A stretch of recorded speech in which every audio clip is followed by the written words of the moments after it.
Rin, apa kabar? Halo. Mewakili Cherry Bell ya? Rin, ini kan Cherry Bell ini identik dengan grup musik remaja cewek yang ceria. Nah, tentunya kan stamina itu sangat harus dibutuhkan banget. Tapi ada pengalaman yang tidak menyenangkan nggak? Mungkin berkaitan dengan kesehatan kamu nih. Pernah Kenapa? banget sakit vertigo gitu. Oh, berarti berkaitan dengan kepala. Emang ada apa dengan si Rin ini? Sakit kepala? Iya, kemarin itu udah agak lama sih, Dok. Jadi Rin sempat nggak ikut di salah satu acara yang harus Cherry Bell perform. Karena sakit kepala. Waktu itu kita nggak tahu itu penyakitnya apa gitu. Karena waktu latihan dance pun, dari sebelum kita perform, dari latihan dance, Rinnya udah kayak kepusingan gitu. Jadi kita suruh istirahat aja. Terus besoknya pas mau perform, Rinnya nggak ikutan deh, dia nonton di rumah. Tapi ini bicara masalah sakit kepala kamu itu gimana sih? Gejala sedikit aja kasih tau pemirsa deh. Gejalanya tuh kayak nggak stabil. Terus goyang, lihat semua sekeliling itu goyang, kayak gempa bumi setiap hari. Mau tutup mata, buka mata, sama kayak gempa bumi gitu. Pengen tahu vertigo itu seperti apa? Pengen boleh. ya? Kita lihat dulu deh tayangan berikut ini. Pemirsa juga lihat ya, vertigo seperti apa. Pernahkah Anda mengalami kondisi pusing yang berlebihan, di mana lingkungan di sekitar Anda seperti berputar? Padahal Anda cukup yakin Anda dalam kondisi diam, hingga akhirnya kehilangan keseimbangan? Apa yang terjadi? Faktanya, keseimbangan tubuh seseorang bisa didapatkan karena adanya kerjasama yang baik antara bagian mata, telinga bagian dalam, reseptor proprioseptif, dan yang paling utama yaitu otak.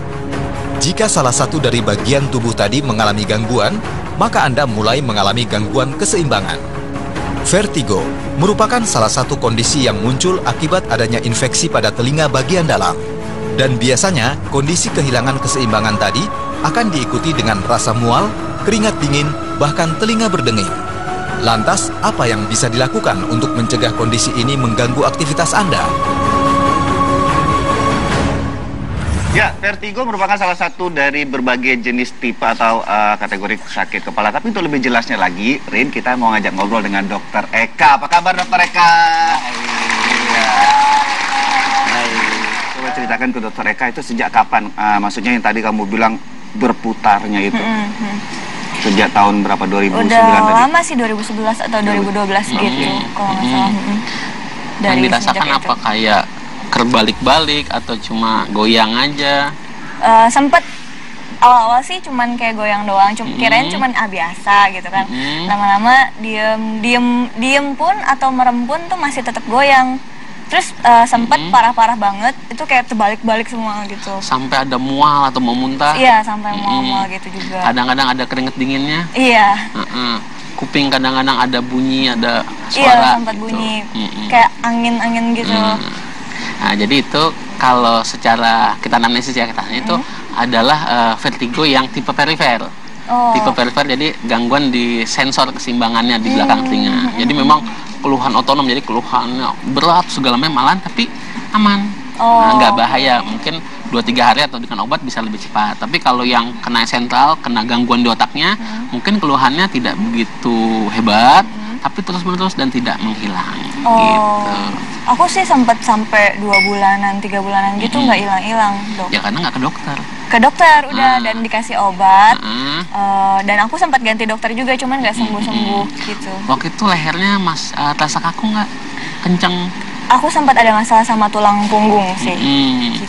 Karena salah satu pencetusnya adalah kaku pada leher. Nah, kaku pada leher, aliran darah ke otak kurang lancar, nah sensor keseimbangannya nggak bagus. Jadi kayak layangan singit gitu.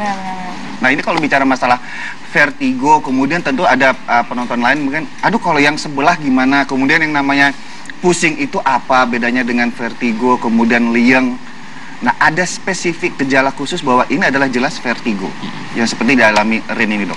Ya, jadi kalau vertigo yang kita bilang true vertigo yang murni, dia sempoyongan dan terutama dipengaruhi oleh perubahan posisi. Jadi kalau bangkit dari duduk ke diri tuh goyang. Berarti penyebab satu posisi. Kedua posisi. Pencetus yang kalau kayak Rin apakah kurang istirahat itu juga? Sering kecapean, lehernya kaku, nah itu bikin jadi ya nggak seimbang lah dia jadinya. Tapi kalau sebagai penyebab utama dari vertigo ini berupa apa biasanya? macam-macam, bisa juga infeksi pada telinga, bisa memang aliran darah ke sensor di belakang telinga nggak bagus, atau yang bahaya kalau yang kena di otaknya yang bermasalah. Cuma kalau yang otak itu biasanya karena kena stroke atau penyebab. Oke, berarti ada riwayat penyakit lainnya sebelum terjadi vertigo tersebut. Kalau faktor pencetus tadi posisi, kemudian keletihan berlebihan, stres juga bisa. Makanan bisa nggak tuh? Makanan beberapa orang bisa bikin memicu, tapi nggak sama tiap orang. Oh, nggak sama, tapi secara umum? Ya kadang-kadang ada yang kalau golongan coklat, kadang-kadang ada juga bisa keju. Keju. Tapi sebenarnya si susu gitu. Ya. Ada orang yang sensitif, ada yang enggak. Itu Rin, ada lagi mau ditanyain? Nanti kita periksa aja di klinik ya. Oke, benar. Enggak, mau nanya.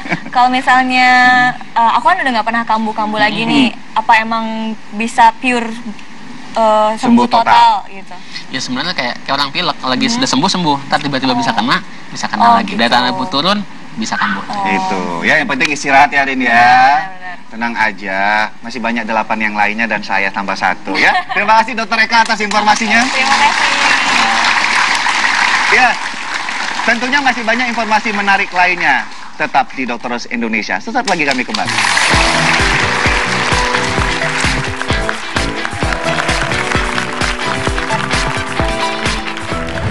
Sarapan terbukti dapat memperbaiki metabolisme tubuh Anda.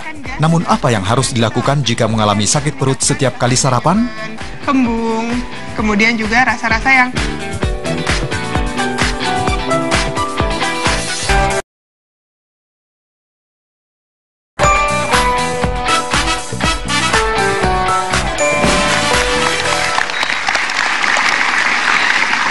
Selamat datang kembali di Dokter Rose Indonesia. Senang sekali saya masih bersama anggota-anggota di Cari Bel yang unyu-unyu ini. Sekarang kita akan bahas tentang kebiasaan sarapan. Oh, pasti pada sarapan dong kalau pagi. Iya banget, Dok. Iya banget. Penonton di studio saya sarapan nggak kalau pagi? Oh, sarapan semua. Ternyata sehat-sehat ya. Iya, tapi saya mau nanya, pernah nggak setelah sarapan selesai, kemudian mengalami perut yang rasanya begah, nggak enak, sakit, atau gimana gitu? Oh, biasanya langsung sakit perut gitu. Sakit perut? Iya. Biasanya minum susu atau makan, pasti langsung kontraksinya cepet banget. Oh gitu ya? Iya. Langsung mau ke belakang gitu Iya. ya? Nah, rasanya ini masalah yang sering sekali terjadi di masyarakat umum karena setelah mengkonsumsi makanan-makanan seperti yang ada di sini. Oh, ketahuan lagi. Aku biasanya makannya ini. Apakah ini? Nasi Nasi goreng. Bohong-bohong, dia biasanya makan mie goreng kan? Mie goreng. Jadi gini, mie goreng, besokannya nasi goreng, terus mie goreng lagi gitu. Jadi rolling. Biar Tapi tetap ya ada gorengnya, ada nasinya atau mie-nya. Tapi habis itu aku langsung mules. Aku kira pencernaan aku terlalu bagus gitu. Ternyata salah gitu ya. Tapi bisa ada hal lain. Jadi penyebabnya nih, gangguan selama kita mengalami mulas gitu ya, itu bisa disebabkan oleh 3 hal. Yang pertama karena alergi. Yang namanya alergi bisa memicu timbulnya rasa tidak enak, tidak nyaman di perut. Kedua, bisa karena intoleransi. Misalnya laktosa, yaitu terdapat pada susu atau produk-produk olahan susu. Produk olahan susu seperti keju, kemudian apa lagi? Yogurt juga. Ya, pokoknya produk-produk seperti itu yang kita ternyata tidak tahan sehingga menyebabkan metabolisme di dalam usus itu tidak berjalan dengan baik. Tidak terserap, akhirnya timbul rasa tidak nyaman. Bisa sakit, bisa konstipasi, bisa diare gitu. Tapi ada lagi satu lagi yang ternyata cukup sering dialami seseorang. Apa tuh? Tapi banyak yang nggak tahu. Apa tuh? Namanya irritable bowel syndrome. Irritable bowel syndrome. Kita lihat aja ya di animasi berikut ya. Usus 12 jari. Pintar semua ya di sini ya. Ini gambaran dari usus besar kita. Usus besar kita ini Usus 12 jari ya. Sorry. Ini gambaran dari usus besar kita. Usus besar ini apabila mengalami yang tadi dinamakan irritable bowel syndrome, ini akhirnya bisa menyebabkan yang namanya iritasi atau rasa tidak nyaman di dalam perut kita. Kita bisa lihat di dalam usus besar kita ini mengalami rang kemerahan. Ya kan? Bisa dilihat warnanya lebih merah. Nah, itu yang menyebabkan rasanya jadi sakit. Tuh, kita bisa lihat. Ketika fesesnya itu hendak keluar dari pencernaan atau usus besar kita, dia mengalami gangguan. Pertama, bisa akhirnya mengalami konstipasi atau susah buang air besar, atau yang kedua bisa mengalami diare justru. Tapi memang penyebabnya bisa macam-macam. Pada setiap orang tuh bisa berbeda-beda penyebabnya. Jadi yang pertama bisa karena genetik, ada yang pertama juga bisa karena hal-hal yang tidak diketahui sebelumnya, misalnya ternyata dia alergi dengan makanan-makanan jenis tertentu, atau memang karena ada infeksi di saluran pencernaannya. Itu namanya irritable bowel syndrome. Gitu. Tapi jangan khawatir, karena kita akan hadir dengan solusinya. Iya, apa tuh dok? Sebelum solusinya, saya mau tanya dulu makanan favoritnya Kezia tadi nasi goreng ya? Iya, nasi goreng. Novi? Ayam goreng. Ayam goreng. Gigi? Kalau sarapan? Kalau sarapan? Apa aja yang ada? Apa aja yang Sebenarnya itu juga sih. Kalau penonton di studio ada yang suka dengan kopi? Suka. Kalau minum pagi dengan teh? Teh. Atau dengan susu dan jus? Susu. Nah, ini dia makanan-makanan yang sebaiknya dihindari di saat Anda sarapan. Jadi pagi itu nggak boleh minum susu dok? Ya, buat orang-orang terutama yang tadi intoleransi, itu bisa meningkatkan gas di dalam saluran pencernaan kita. Itu yang bisa meningkatkan rasa tidak nyaman, kembung, kemudian juga rasa-rasa yang mules gitu. Kalau katanya teh itu kan kalau minum pagi-pagi supaya nambah tenaga. Sebenarnya bukan dari tehnya. Dari apa makanannya? Mungkin karena teh ditambahin gula, akhirnya tambah tenaga karena dari gulanya itu, dari glukosa itu. Aduh, Gigi pintar sekali. Jadi, dibandingkan kita mengkonsumsi makanan yang ada di sini, lebih baik yang di depannya Gigi aja. Ada apa aja kak di situ?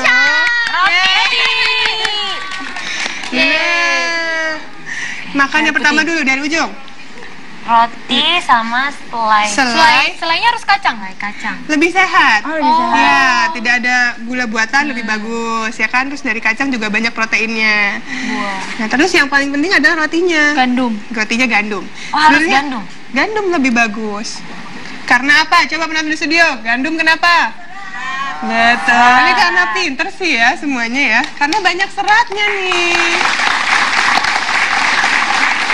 Serat yang tinggi bisa ditemukan pada roti gandum atau bisa juga pada nasi merah. Jika tetap ingin mengkonsumsi nasi goreng misalnya tadi ya, boleh diganti dengan nasi merah. Oh, nasi merah. Itu yang namanya gulanya tadi, glukosa tadi, seperti Gigi bilang, dan juga seratnya jauh lebih bagus. Ya, gulanya rendah, seratnya tinggi, bisa melancarkan pencernaan. Tapi jangan lupa, ini dia, ini adalah kuncinya. Apa ini? Air putih. Iya dong. Kalau minum sehari berapa liter? Banyak. 8 gelas sehari. Iya, 8 gelas, yaitu 2 liter ya.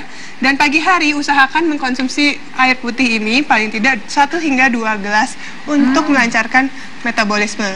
Jadi ketika bangun, mau sarapan, kita minum air putih dulu, supaya pH-nya di badan kita juga tidak terlalu asam.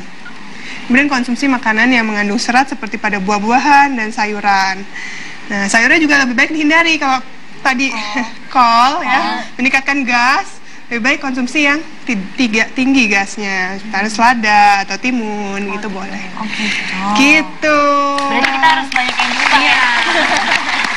Terus dok, kalau tadi kan yang kita ada di sini cuman kol aja kan. Kalau misalnya yang harus dihindari selain kol apa? Sebenarnya sayurannya yang paling tinggi gas cuma kol sih. Yang lain boleh, nggak Kalau masalah. Kalau buah paling bagus pisang. Oh, pisang. Ya, karena pisang ini tinggi kalium. Jadi bisa melancarkan metabolisme juga, pencernaan kita. Gitu. Ini kan untuk sarapan nih. Ntar kalau udah selesai sarapan, makan siang mau minum jus juga nggak masalah. Gitu. Oh, yang penting sarapannya harus benar dulu ya. Iya. Supaya tadi rasanya nyaman. Oke? Mudah ya. Dipraktekkan ya di rumah ya nanti ya. Ayo kita cari barang yang lain. Oke, baiklah. Setelah ini masih ada informasi menarik di Dokter Ras Indonesia, jadi jangan kemana-mana. Cari Bel masih di sini loh.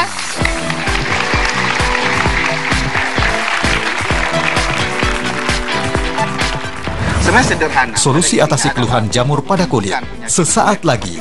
Ini adalah harus rutin, telaten dan sabar. Karena biasanya jamur ini sifatnya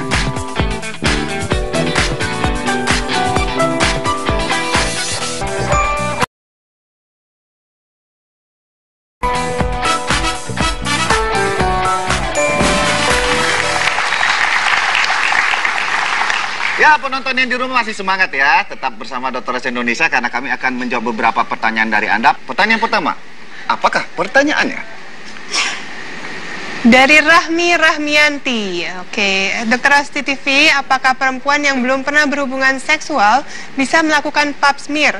Memang kalau berhubungan seksual tentu tidak disarankan untuk melakukan pap smear. Karena bagaimanapun juga pap smear adalah pemeriksaan yang diperiksa adalah dari mulut rahimnya. Jadi sel-sel di mulut rahim itu diperiksa, diambil, kemudian akan dicek apakah itu ada ke arah kanker kah, atau keganasan, atau ada infeksi, atau apapun.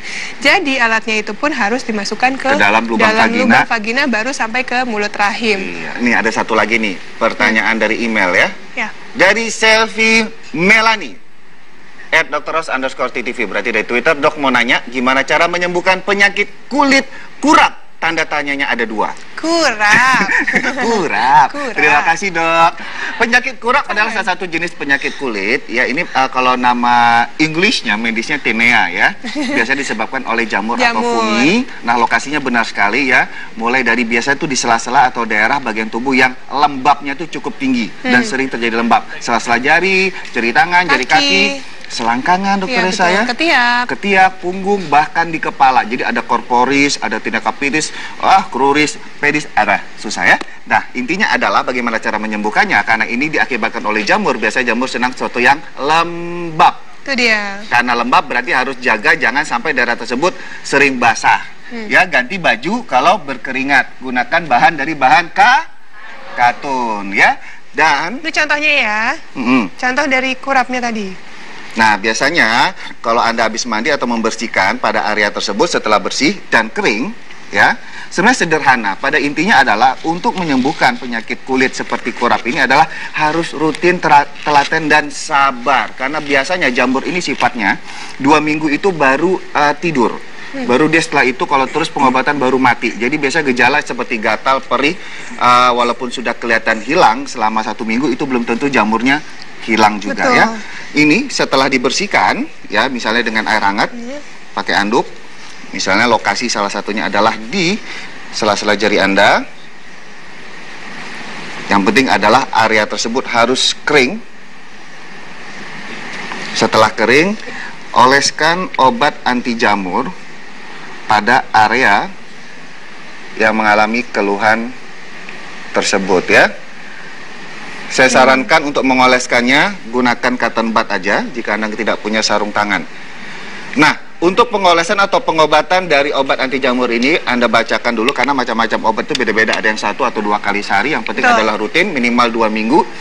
Atau sampai gejala tersebut benar-benar menghilang, atau segera konsultasikan ke dokter Anda. Ya, itu tadi beberapa pertanyaan sudah kami jawab di Dokter Indonesia. Semoga bermanfaat untuk Raffi dan teman-teman yang bertanya. Setelah ini masih ada cibi-cibi, jangan kemana-mana. Tetap di Dokter Indonesia.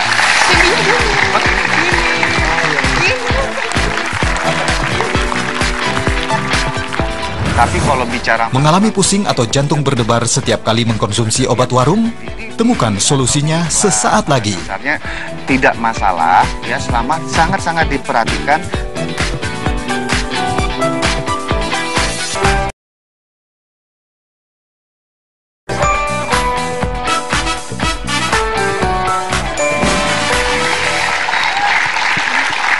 Ya, terima kasih keseruan Anda bersama Dokter Indonesia. Di akhir segmen ini ada tips buat Anda semua, termasuk nih 3 orang si cantik cibi kita ya.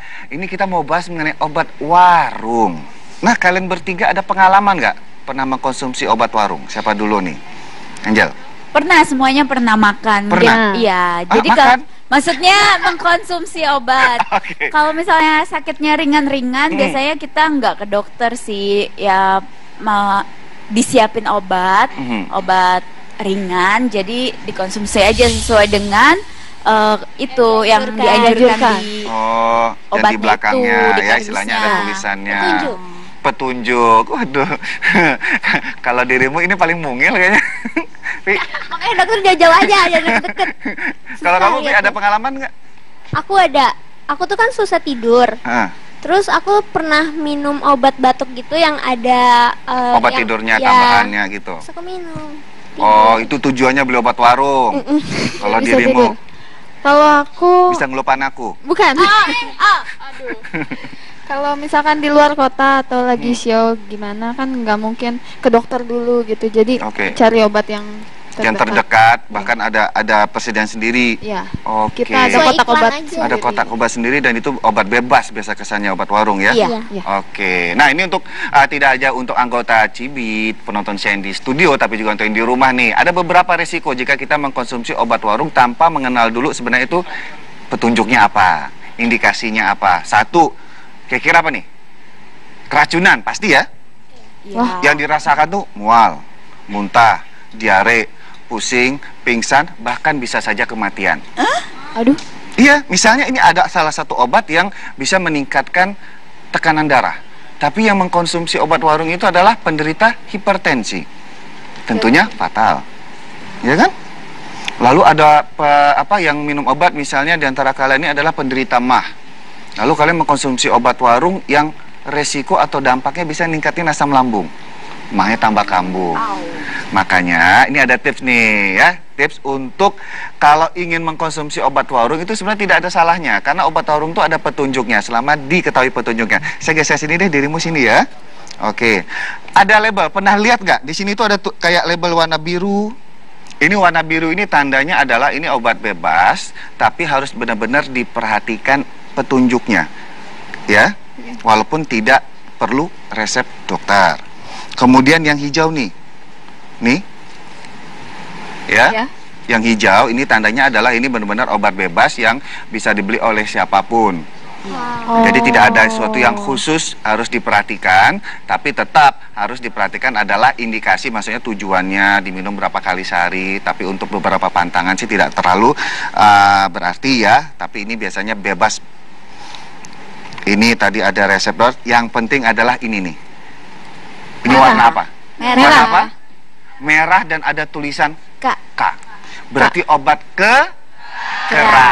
Obat keras ini maksudnya adalah benar-benar atas resep dokter, ya. Jadi tidak boleh dikonsumsi tanpa mengetahui dulu keluhan penyakitnya, ya. Kemudian yang harus diperhatikan lagi saat akan mengkonsumsi obat warung adalah mudah. Ini apa? Tanggal apa? Tanggal jadian? Tentu bukan, ya. Ini tanggal kadaluarsa, ya. Jadi harus diperhatikan benar masalah tanggal kadaluarsa karena banyak kenakalan para produsen atau distributor dari obat-obatan dengan paling lama sebelum kita konsumsi itu harusnya tanggal beda berapa lama? Biasanya itu 3 bulan lah, itu paling lama. Misalnya di sini Mei 2014 berarti Januari atau Februari itu sebaiknya sih ya dihindari banget lah. Udah nggak boleh. Itu. Kemudian waspadai obat palsu, ya. Obat palsu biasanya pertama itu kita lihat dari struktur atau kekuatannya. Misalnya salah satu obatnya, kalian pernah melihat misalnya beli obat untuk obat batuk, ya, bentuknya misalnya ini hijau misalnya ya. Kemudian kalian lihat lagi di obat batuknya nama mereknya sama, tapi tiba-tiba yang satunya kok warnanya kuning. Kemudian yang kanan tangan saya ini kalian merasakan karena sering menggunakannya, dia biasanya tuh ditekan keras, yang satu sangat lunak. Nah ini kemungkinan yang lunak sama warnanya beda dari penampilan asalnya, itu kemungkinan bukan asli atau palsu. Itu yang cara sedikit mudah tapi biasanya banyak sekali tidak diperhatikan. Bahaya nggak dok? Ya itu tadi dampaknya. Yang masalah mual, muntah, pusing, kalau palsu berarti bukan itu isinya. Ya. Kemudian yang kedua adalah kalau bicara masalah obat palsu ya ini ya dari nama merek, kemudian warna itu kan susah juga ya. Dari warna yang kadang-kadang hijaunya terang, satu hijaunya nggak begitu terang, itu sulit. Gitu. Ada yang mau ditanyakan nggak mengenai obat warung? Oh, aku kan suka pusing. Terus aku minum obat pusing aja kayak sesuai iklan.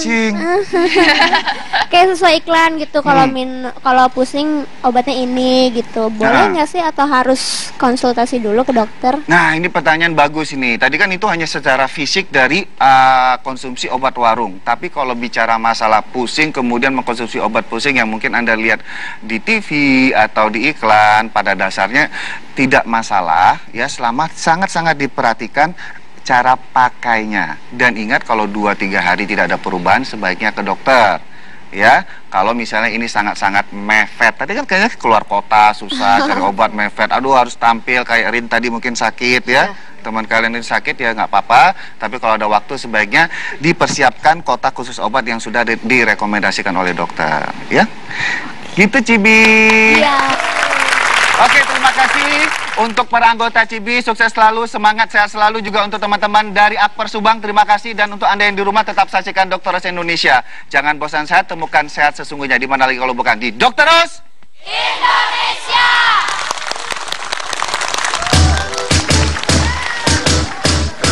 Ayo kita tepuk tangan bareng semuanya. Sibuk.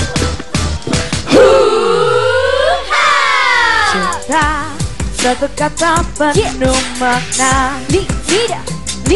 Oh cinta, bawa hati bahagia. Dari sekian juta keindahan dunia, di mata hatiku kaulah